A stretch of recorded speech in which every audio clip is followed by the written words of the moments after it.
১০৯ বছর আগে ব্রিটিশ সরকারকে দেওয়া ৩৫,০০০ টাকা সুদ সমেত ফেরত চাইল ভারতের এক পরিবার। এমন খবরে রীতিমতো হুলস্থুল শুরু হয়েছে সামাজিক মাধ্যমে। ঘটনা প্রথম বিশ্বযুদ্ধের সময়কার। ব্রিটিশ বাহিনীর হয়ে যুদ্ধরত ভারতীয় সৈন্যদের ভরণ পোষণের জন্য তহবিল সংগ্রহ করছিল সরকার। সে সময় হাত বাড়িয়ে দিয়েছিলেন মধ্যপ্রদেশ রাজ্যের ব্যবসায়ী জুমালাল রুঠিয়া। সরকারকে তিনি ধার দিয়েছিলেন ৩৫,০০০ টাকা। সেই অর্থই ১০৯ বছর পর ব্রিটিশ সরকারের কাছে দাবি করছে তার পরিবার।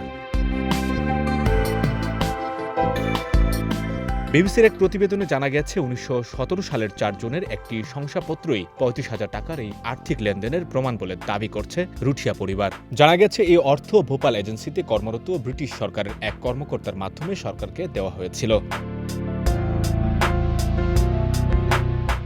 অন্যদিকে রুঠিয়া পরিবারের দাবি সাপেক্ষে যুক্তরাজ্যের ডেট ম্যানেজমেন্ট দপ্তর পরিবারটির কাছ থেকে এই বিষয়ে সংশ্লিষ্ট নথিপত্র চেয়ে পাঠিয়েছে। সঞ্জয় দত্ত, বৈশাখী সংবাদ।